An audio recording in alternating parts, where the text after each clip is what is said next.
Bem-vindos a mais um Hirossi Prevcast. Eu, Eduardo Hirossi. Eu, Arnaldo Cordeiro. E eu, Paulo Pinceta. Hoje nós vamos fazer um pouquinho diferente, né, do normal. Eu recebo muitas perguntas na minha comunidade, no Facebook e no Instagram. Então o que nós fizemos? A gente relacionou algumas perguntas que são mais, como se diz assim, recorrentes, e vamos trabalhar isso na prática aqui, ó. Você quer ver? Ó, a primeira pergunta. Ó, todo mundo com o celularzinho aí, ó. Quer ver? Ó, essa primeira pergunta é o seguinte. Está perguntando aqui, resumidamente, gente, porque ó, vou mostrar para vocês, o negócio é grande. Está perguntando assim, em relação ao vínculo, que consta vínculo no CNIS de empregado, né, seletista, com data de início, mas sem data fim. Como que o INSS considera? Quando o vínculo lá tem a data de início, mas não tem data fim, e não tem remuneração, o INSS considera a data fim o mesmo dia da data de início. Exemplo, vínculo 2/6/2008. Então ele vai considerar 2/6/2008. E quando tem vínculo com data de início e não tem data fim, porém tem a última remuneração. Como que faremos para? O sistema vai considerar o último dia da última remuneração. Vamos dar um exemplo. A última remuneração é novembro de 2009, então o vínculo vai ser considerado até 30 de novembro de 2009. Detalhe, tem que prestar muita atenção quando o segurado ele tem contribuições recolhidas na condição de facultativo e tem vínculo anterior de seletista em aberto. Por quê? Porque para poder recolher como facultativo, o segurado ele não pode exercer uma atividade remunerada. Quando esse vínculo não tem data fim, o sistema ele entende que esse segurado está trabalhando, então ele não considera, ele não convalida, ele não vai ser contabilizado as contribuições, né, como facultativo. O Dadinho sempre acerta tudo, eu vejo ele sempre fazendo os requerimentos, o Arnaldo ele sempre faz os requerimentos para acertar os vínculos, em razão disso também. Outra coisa, né, Arnaldo? Quando for pedir LOAS, benefício BPC, também sempre peça para acertar o cadastro. Atualizar o CNIS certinho, tá? Nesse caso que você acabou de comentar agora, não tem data início, não tem data fim, não tem a última remuneração, que nem o exemplo que você deu, 2/8. Data início, 2/8, data fim, 2/8 também. Vai ter um dia trabalhando. Carência não. Uma carência. Uma carência? Sim, uma carência. Tá. E é legal assim, é legal entender como o sistema entende, né? Porque eu falo assim, que no INSS tem, quem analisa o processo entra num setor chamado reconhecimento inicial de direito. Então, você souber fazer a leitura do CNIS para saber como vai brigar no sistema, isso já te dá uma vantagem. Me perguntaram também outra pergunta que fizeram a semana que eu achei interessante, que a gente sempre fala muito sobre isso. Quando eu devo acertar o CNIS? No pedido de aposentadoria ou a qualquer momento, né? No pedido autônomo aí, no agendar lá, né? O nome correto é agendar vínculos e remunerações. Pode ser feito pelo 135 ou na PS. Quem é advogado fala, sempre o que nós fazemos, né, o Arnaldo? Utiliza o guichê virtual, tá? E pede para fazer o acerto, o nome correto do agendamento é atualizar vínculos e remunerações. Aí vai depender da condição do seu cliente, né? Se você está fazendo um planejamento previdenciário, então é uma coisa que você vai cobrar. Agora, se você vê, foi constatado, fez a contagem de tempo lá do cliente, foi constatado que ele tem direito ao benefício, para você não perder, já pede e faz o requerimento. Então, Eduardo, eu queria que você comentasse um pouco, sabe, sobre o quê? Aquele código que vem aquele indicador que vem no CNIS, o IEN, né? Indicador de exposição a agente nocivo. Isso. É o indicador de exposição a agente nocivo. Muitas vezes a gente imagina o quê? Só aquele código já é o suficiente para comprovar a atividade. E não, né? Não. Ele é um indício de que a atividade, empresa, quando a empresa recolhe lá recolhe a insalubridade, daí ele emite a GFIP e aparece no sistema. Perguntaram para mim como que faz para colocar aquilo no sistema, aquilo não coloca, lá é GFIP, né? Isso. Então assim, o que você tem que entender também, existem algumas contribuições que você recolhe carnezinho, então o banco vai lá e passa para o sistema. Existem umas informações que a própria Caixa Econômica faz por meio de GFIP, em relação à empresa. Tudo que é por meio de GFIP, né, em relação à empresa, prestador de serviço, né, essas coisas, o INSS ele não altera, isso aí é competência da Receita Federal, então isso aí vai automático para o sistema, tá? Aquilo lá vale como exposição, aquilo lá é prova para a exposição a agente nocivo, você precisa do PPP, mas aquilo pode ser considerado pelo INSS um fator. Não só aquele código, você tem que ter um conjunto probatório com várias. E você sabe onde você pega isso muito? Quando o INSS nega e você vê que tem um indicador de exposição a agente nocivo, entra com recurso. Tá? Se eu não me engano, eu posso estar errado. Tá? Eu não sei se é o artigo 248 ou o artigo 258 dessa normativa, mas depois eu vejo certinho. Lá fala que o INSS tem que, resumidamente, o INSS tem que levar em conta aquele indicador. Então, assim, eu já, dos recursos nossos mesmo que tem indicador, a gente já pede isso. Fala, o PPP não condiz com a realidade, entretanto, né? Tem um indicador lá, a gente pede para que o INSS solicite à empresa correção do PPP, aquilo lá é bom, assim, é um mecanismo a mais que você tem em mãos, né? Isso é para você falar no judicial. Muito importante. Aproveitando o gancho do indicativo do IEAN aí, vamos falar um pouquinho de atividade especial, enquadramento por categoria profissional. Gente, assim, existiam até 28 de abril de 95, algumas atividades em que só o fato do trabalhador exercer essa atividade já era presumida a exposição a agente nocivo. Motorista de caminhão, cobrador de ônibus, pintor com pistola, dentista, engenheiro, tá? Então, assim, o INSS ainda exige o PPP, tá? Porém, se a empresa for extinta, a junta de recurso, ela já tem enunciado que fala que não é necessário o PPP. Então, para esse período que você tiver aí, se olhar lá os decretos de 64, né, e o decreto de 79, tem lá as atividades no código 2, lá, por categoria profissional. Aquelas atividades, elas já são presumidas, né? Então é sempre bom ter noção disso. Tipografia, qual outra profissão também? Enfermeiro. Acho que é o anexo 3, né? 2, né? 2. Anexo 2, né? Isso, do 53231 e do 83080. Motorista, vigia,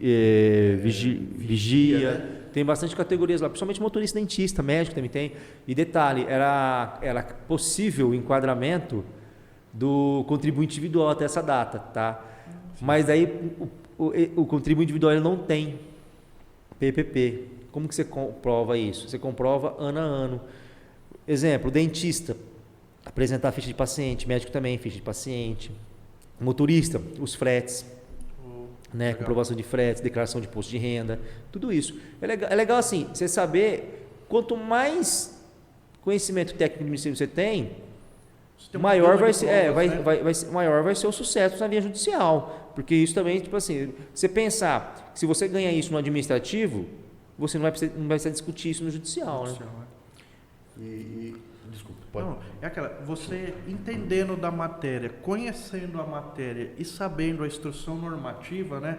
Você tem um leque muito grande de opções que te dá a oportunidade de provar o direito que você está pleiteando, né? Por isso que é muito importante você tem que dominar a matéria, não é verdade? Hoje para você, vamos falar assim, você militar na área, você tem que dominar a matéria, né? Você não pode mais ser amador, vamos assim dizer, né? Sim. Estão falando no assunto de atividade especial, né? E aqui veio uma pergunta já há um tempo atrás. Olha que me perguntaram. Mecânico de refrigeração conta como tempo especial? É assim, o que vai depender de contar como tempo especial se ele teve exposto a agente nocivo. E como você prova isso? Por meio de PPP. A partir de janeiro de 2004, meio de PPP, formulário. Tinha outros formulários antigos, não é a partir de janeiro. Então assim, as perguntas, mas essa atividade enquadra como PPP? Depende. Qual a atividade? Se a atividade anterior a 28 de abril de 95, entra na categoria. Se não for categoria, por categoria, então vai ter que entrar para exposição a agente físico e biológico. Tá? Isso foi até a emenda constitucional, para conversão, para quem utiliza a conversão de tempo, até a emenda constitucional. Então, assim, sempre me pergunta, essa atividade X conta como uma atividade especial? Depende, você teve exposto a agente nocivo? Entendeu? Tudo que você tem que ver. Já pegamos caso do gerente trabalhar no mesmo setor da pintura. Assim, o nível de ruído era muito alto dentro, porque era gerente, né? O escritório era dentro do setor de pintura e ele tinha que ficar fazendo o controle. Então ele saía toda hora, ficava exposto no ambiente e os pintores ficavam com as máscaras, tudo, e ele não, ele ficava andando para poder. Ele saía para fazer. Ele tinha que ficar medindo lá, ver o número das peças, e ele ficava mais exposto, por ser gerente, ele ficava mais exposto ao ambiente, né, insalubre do que as próprias pessoas que estavam lá, né, que estavam com todo o equipamento, com todo o EPC. Então não é só assim, nesse exemplo, não é só porque ele é gerente que ele não tem direito à atividade especial. Sim, ele tem, é o ambiente do trabalho dele, né? E lembrando que especificamente o agente nocivo ruído, até antes da Lei 9032 de 95, de 29 de 4 de 95, ele precisa ser provado por meio de laudo, né? DSS 8030 da época, depois de 2004 o PPP e tudo mais. Não, é que o ruído ele sempre exigiu o LTCAT. Sim, exato. Né? O ruído ele sempre então para toda atividade, exposição, né? O ruído ele sempre exigiu o LTCAT. Quer ver? Tem um monte aqui, ó. Aí, ó, outra também, a aposentadoria especial do dentista. Então, o que nós explicamos. O dentista ele é empregado ou ele é autônomo? Né? Ó, só vou fazer uma observação. Estamos falando de direito administrativo, tá? Na via administrativa. Dentista, se ele for empregado, se ele tiver o PPP, independentemente do período, até 28 de abril de 95, o INSS vai enquadrar, depois ele vai mandar para o médico. Ó, detalhe, vocês têm que entender também. Existem duas análises para a atividade especial no INSS. Uma análise do técnico, uma análise médica. O técnico, ele analisa o enquadramento pela função e a formalização do documento apresentado, se foi assinado, se tem a exposição a agente nocivo, porque se não tiver exposição a agente nocivo, o técnico ele nem vai mandar para o SST, ele nem manda para o perito médico federal analisar. Tá? Então às vezes fala assim, o técnico negou meu perito. Não, o técnico não negou, ele simplesmente encaminhou e o perito que analisou e falou que ele não estava exposto a agentes nocivos. Tanto é que vem no próprio procedimento administrativo, processo administrativo, vem um anexo, né, o anexo da perícia médica, que é hoje o perito médico federal que faz análise disso, e o servidor que vai se basear na análise dele, né? Exatamente. Ô Paulo, aquela questão que você tinha falado para mim antes lá, do segurado, como que é do segurado especial, que ele recolheu como? Na verdade, a pessoa a vida toda ela foi segurada especial, só que por qualquer motivo, ou informação errada de contador ou de qualquer pessoa, ela contribuía pelo código de contribuinte individual. Contribuinte individual no alíquota 20%, 1104. Não, ela contribuiu no código de facultativo 20%. Facultativo 20%, exato. Ó, eu achei engraçado isso. É uma segurada, ela tem todos os documentos, inclusive ela tem nota de produtor em nome dela, tá? Tem mais de 20 anos, quase, né? Eu acho que mais de 20 anos. 20 anos, 22 e anos. E ela queria aposentar por tempo de contribuição. Daí a lei permite, é facultado ao segurado facultativo recolher, né? Para poder aposentar com tempo de contribuição. Só que ela levou na literalidade da lei. Ela recolheu no código de facultativo de 20%, que na verdade não é esse código, tem um código específico para a seguridade especial. Nesse caso, o que a gente faz? Tá? Foi muito engraçado isso. Nesse caso, a gente vai ter que o INSS ele tem a obrigação de enquadrar a filiação correta, né? Ele tem que corrigir.